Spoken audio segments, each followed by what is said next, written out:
Hey guys, what's up? Have you noticed that when you go to the comic book store, you can be there for an hour looking at all of the different comics, and then you might decide, okay, I want this one, that one, and that one because they're not really expensive. They're like $2.99, $3.99, something like that.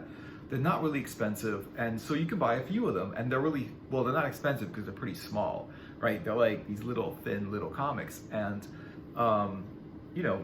you basically, if you just buy one, then, it's going to take you a while. It's going to take you like 20 minutes to read it, and you'll probably read it before you even get home, And so you buy a few of them. And if you've noticed, even if you buy like 3 or 4 different comics, there's only like going to be one of those, or maybe 2 of those at the most, that are really kind of good. And to actually find a really good comic, that could be like only like a once or twice or only a few times a year, are inside all of those comics that are available. Only a few times a year is anything going to be good. So basically, I would say like they release maybe hundreds of comics every year. They release comics and comics every year, but the good ones, there's basically like a top 10 out of all the comics the whole year. There's like a top 10, and there's only basically 10. If you're lucky, there's 10 comics that are good that year. I don't mean like good because like it's all like someone's opinion. Oh, I like this one, I don't like that one. So yeah, it is everyone's opinion what's good and what's not. But I'm talking about something that's generally considered good, and I think everyone's experience is the same with this, that when you buy a comic book and you don't really know what you're buying, because you're just kind of taking a chance on it. Like if you're buying a #1 first issue comic and it's a new thing, a new story, new artist, new writer, you don't know who these people are, it looks cool, like the cover looks nice, you open it up, the inside looks nice, you might read a page or 2 of the captions, looks pretty cool, you're like, okay, I'll get this one. But you might get several, but how many good ones are there? There's like 1 or 2 at the most, and in that year there's not that many. Like throughout the year there are comic books that are, some comic books actually, they are okay for a few issues or good for a few issues, and then they're not good after that. So you might like buy the first issue of a comic book and it's good, you like it, it's fun, you want to read the second one. So you wait a month. I know it takes forever for them to bring these issues to come out, but I guess it takes a long time to draw it. So, they gotta make it, it's something that's actually handmade. It's not made by a machine, so that's why we love it so much. Art is still handmade, right? So good, like let's keep art handmade and not machine made. And if it's machine made, okay, that's an alternative art, but we still want that handmade art, And handmade art also, it does make a difference whether that person drew that on a computer, on Photoshop, or they drew that with pen, ink, paint, and materials. But a good artist can make it look cool on Photoshop, can make it look cool traditionally. Like it can both be good. It doesn't have to be bad just because of the medium. But anyway, the thing is that so you might have like bought that first issue, like this is pretty cool, and then you read the second one, and that one's pretty cool, and then you read the third one, that one's all right, and then the fourth one you're like, huh, what happened to the story? And it just goes nowhere. It's like the story doesn't go anywhere. I would think that they kind of like already have an idea of what the story is and where the story is going to go, but I also think that they just have an idea for a first issue. And then they're like, okay, we'll just start the story here and we'll make up the story as we go along. And what happens is by the third issue, they still haven't decided in what direction the story is going to go. Which way is the plot going to twist? Which way is everything going to go in the story? What are the characters going to do? How are the relationships going to be? Are they going to just stay inside the same story, or is the story going to change and evolve? And like, they might go places and see things and it'll be interesting, right? They'll go on an adventure. But sometimes by that 4th issue, 5th issue, it goes nowhere. It's just like the story's round and round and round, and it's the same kind of thing. And what you thought was going to be a great story, and you were on board for the first or second or even the third issue, by the 4th and 5th issue, on a lot of comics, you will notice that like the story just goes south. It just like goes down, and it's like, it's not that it gets bad. Sometimes it does. Sometimes it gets like, what's going on? You know, but other times it just goes nowhere and you don't really understand it. There was a, you know, some stories, like, I think there was one called Black Science. And it was like, it was an interesting story, but it was just so weird. It was just so like strange that the things that were happening were like random and you didn't know why they were happening and what was going on. You know, it just went nowhere. It's just like the story was just going on and on and on and on, and it was even hard to follow. And while it was like, it looked cool and edgy, and it looked like they were kind of like, they had a good idea for the story and the drawings and the plot and everything. It started out good, and then it went nowhere. The same thing with there was another story called Nameless, right, with Grant Morrison. Grant Morrison has written a lot of great stuff. Right now he's doing Heavy Metal Magazine, and he made that Heavy Metal Magazine better again, you know, like, because for a while Heavy Metal Magazine, like, it lost its mojo. You know, like, it really wasn't as good. I would buy it and be like, why did I buy this? Because you buy it because the cover was cool. The thing about Heavy Metal Magazine is, like, the cover has always been cool since the beginning of that magazine. They've always had a killer cover, like a really nice cover done by a really nice artist that just, like, it's fine art. It's beautiful fantasy art that they put on there. And it's always good, so it always looks good, and they give you like a lot of value in it, you know? They give you, like, instead of like 20 pages in a floppy comic, they give you like, I don't know, 150 pages of like a thick comic, and it costs the same as a regular magazine. It costs like $6.99 or like $8.99. I don't know if it's more than $8.99 right now, but it goes up. It started like at like $2.99 or $3.99 back in the day, and when it was really good and they had lots of great artists. But then it went on to like, it just went up in price. I still think it's worth the price because the amount of quality, the amount of content you get in it, you know, it's pretty good. And now they're coming out with it every month. So I heard from their social media posts that they're going to do one every month. I thought they were already doing them every month, but I don't know, like, now they said they're going to do them every month. Maybe they missed a couple of months or something in the year. I don't know. But I thought they were already doing every month, you know? But anyway, so that's always a cool magazine, but sometimes, you know, for a while, like between 2000 and like around the late 2000s to like 2010, up to like 2015, up to that point where like Grant Morrison took over, it wasn't that great. And I don't know if it had anything to do with that the guy that was doing the chief editor of Heavy Metal Magazine wasn't like as interested in that, because he got into Ninja Turtles, like the Teenage Mutant Ninja Turtles, and started doing that. And I guess he just like lost focus on Heavy Metal Magazine. So so that's always good. But Grant Morrison created something, a comic book called Nameless. And it actually was cool for the first few issues, and then after that the story went nowhere and it became weird, and like you're like, what's going on? Like, you think you're following the story, and then the story, it feels like you've just opened the 5th issue of a story that you didn't read the other 4 issues of.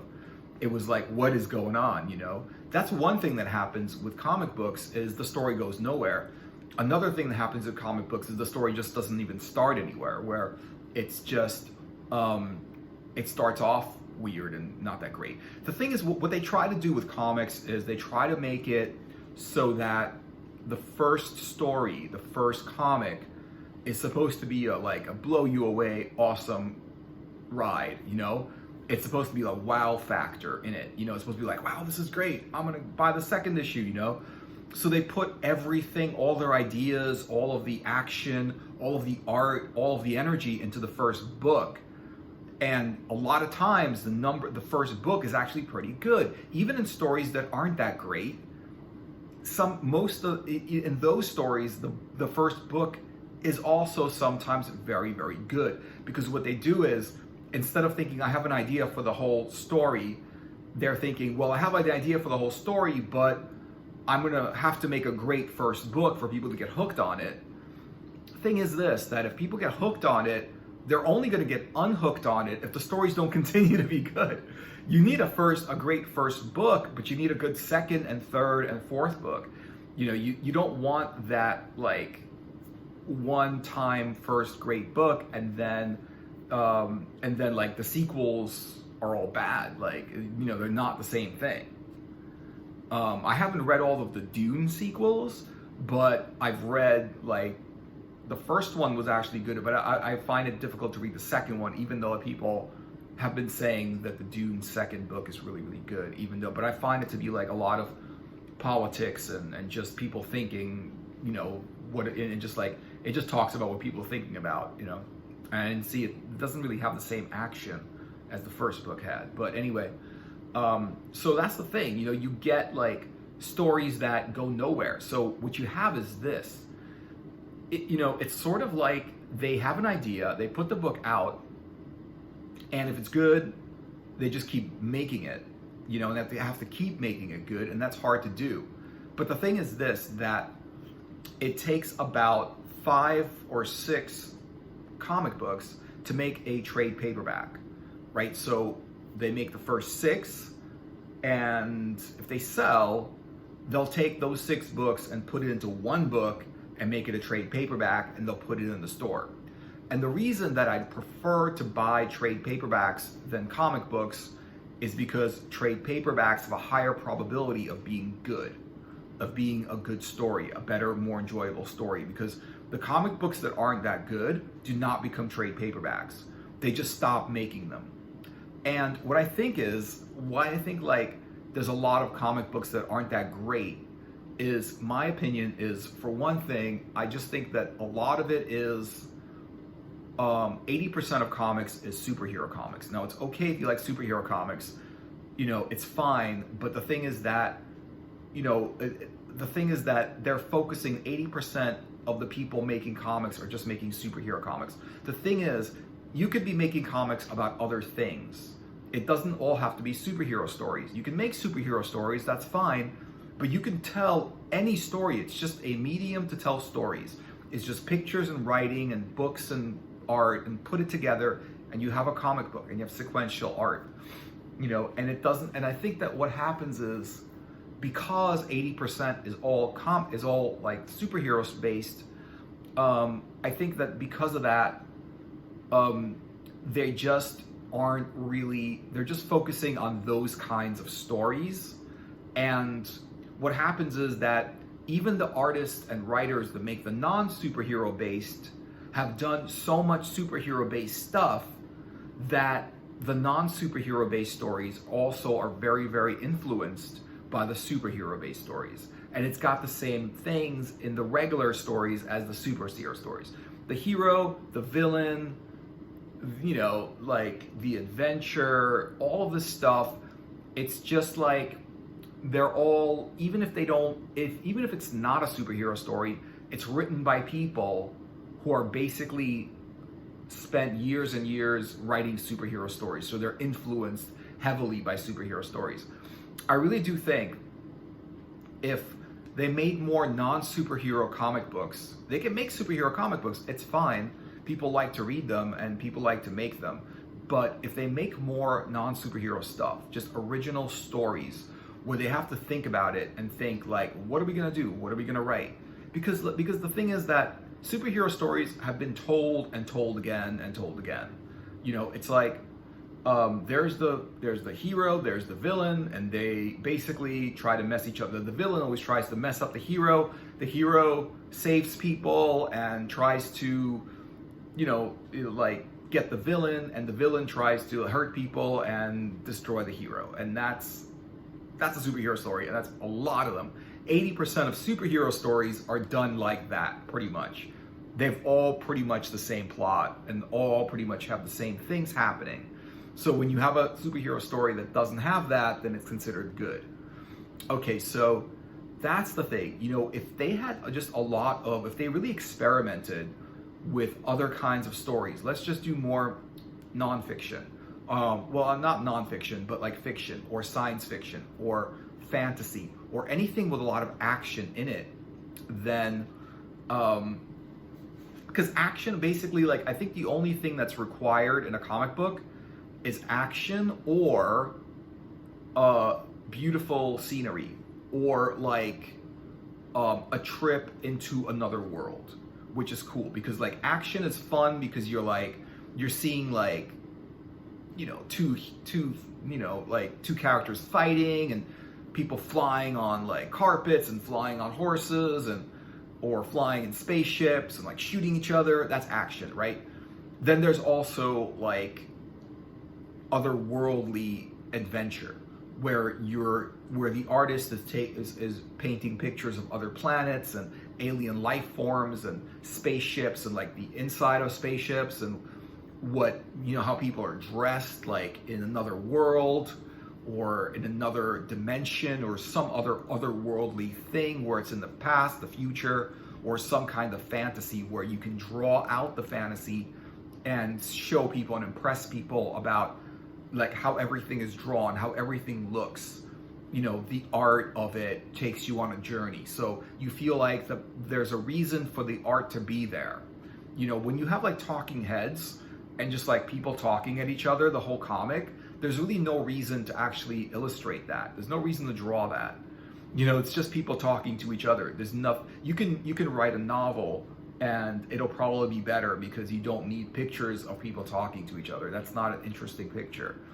You know, so when you do have interesting things that are happening and interestingly designed backdrops and characters and plots and environment and other worlds or, you know, whatever, it's always like, if that's something that looks good, that's something you really want to draw, and that's something that because you want to draw that, it's something where, you know, if you just describe it, it'll be like, oh, I understand what this is supposed to look like, but if you draw it, you actually see what it looks like. So that's the thing. And in my opinion, I also think the main reason why that comics aren't that great is because people feel like they have to get to a certain point to make comics. And also, a lot of the comic publishers are doing superhero-based comics. And when they hire people, they're like, can you do superhero-based art? Can you write a superhero-based story? Okay, even though that not everything they make is superhero-based. But the thing is this, I really think that you don't really need a great artist to make a good comic book. I think a decent artist or someone who likes art and practices enough, it doesn't have to be, you don't need like mad skills. You don't need really, really like expert skills to be an artist. Obviously, the artists that do have expert skills, they do make beautiful work, you know, beautiful art that translates really, really well. But the thing is that, you know, the level to entry should not be that high. Anyone can do it, and I just think that like it's not really the fault of the artist or the writer. I just think it's the publishing companies that really don't take a chance on a story that's a little bit different and not in the norm. Because one of the reasons comic books aren't that great sometimes, and some comic books aren't, is because they're just too much. They just tell a story that's already been told lots and lots of times, and they're just telling it again. Some comics, like Conan comics, for example, you know, there's no plot to it. Even though it's nicely designed and it's all fun to see Conan, and I know there's a lot of Conan fans and stuff like that, you know, but basically I see that the whole Conan series, it's just people buy it because they like Conan. It's escapist and it's fun to read sometimes. But when the plot is the same and when there's no newness and there's no creativity and there's no one thinking, you know what, I have an idea for a story, let's do it this way and let's draw it this way, there's not enough of that happening. Like Conan is just like, the story's not there. The art is there, the characters are there, you know, the fun is there, but the story's not there. Like when you read one Conan comic, it's like you're reading another Conan comic. It's just not that different, and the story goes nowhere. But people buy it, so they keep making it. And also, just thinking that comics don't have to be good, that you can just draw whatever, just tell any story, that also kind of like messes up the quality of comics. But I think that if they just have more writers that have a good idea and collaborate with artists that don't have to be perfect, but can tell that idea in a visual way, or it's a writer and artist who's the same person and he can draw and tell the story, that's even better. Like Moebius, he drew and he told a story, and it was very, very, it was like the art was telling the same story as the writing was telling. You know, the art was saying the same story that the writing was telling, and that's why that story was compelling, and that's why the story was good, because the writing and the art was together and it was saying one thing.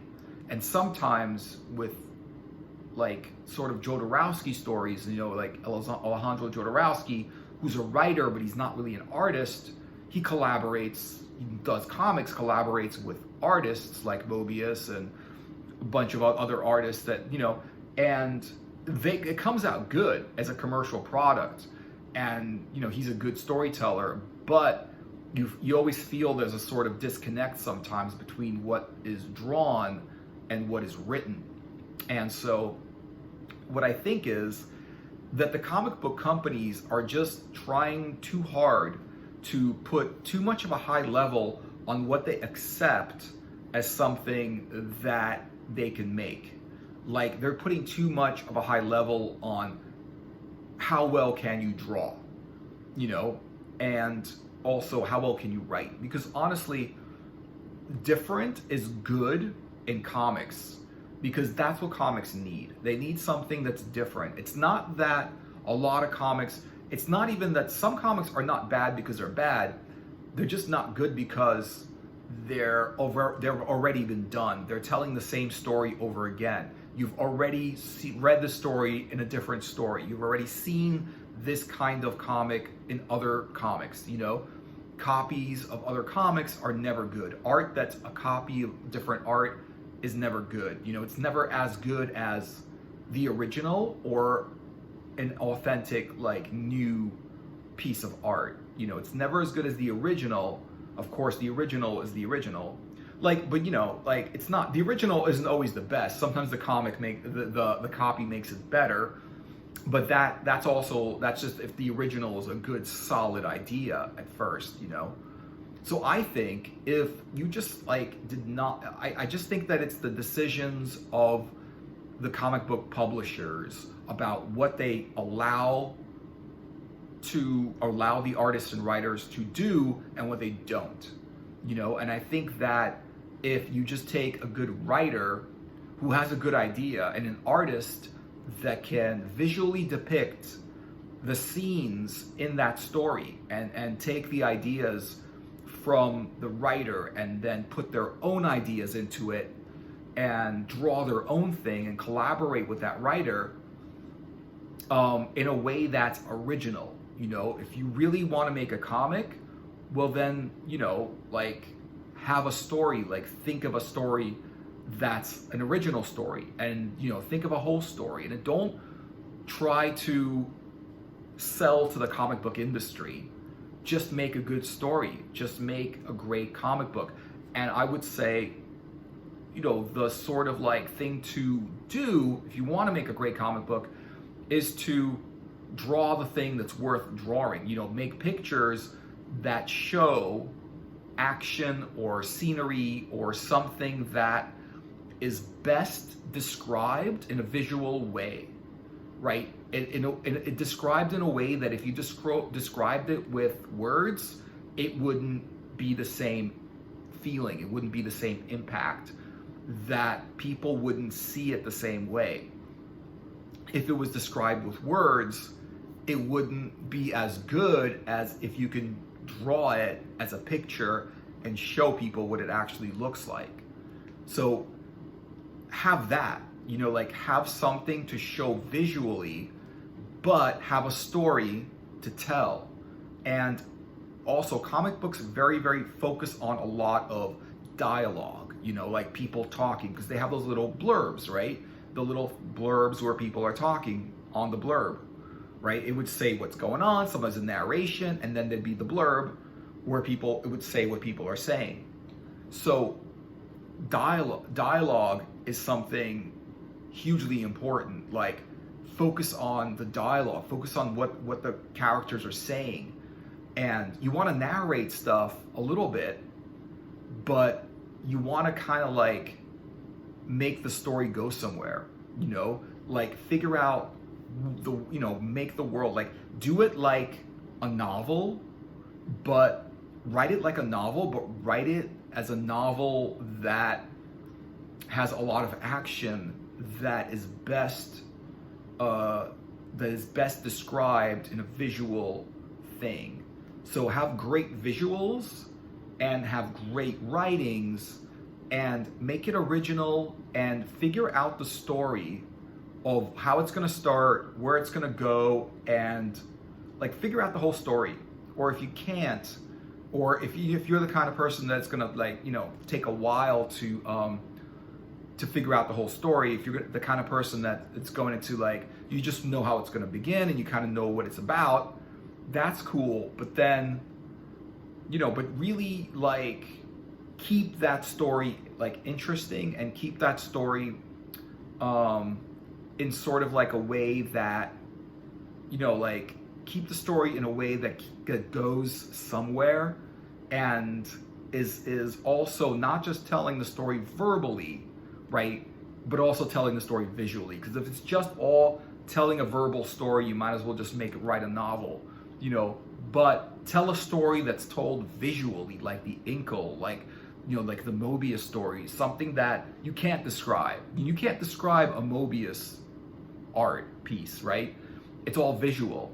So, you know, so describe it with words and describe it with pictures. And the cooler the pictures, the more far out, the more original, the better the story. Let me know what you guys think. Thanks for watching to this part. Let me know what you guys think. And, you know, in the comments, let me know what you're thinking about this kind of thing. Like and subscribe to my, like my video and subscribe to my channel and share the video if you want. And check out my other videos if you want to check those out. There's more videos.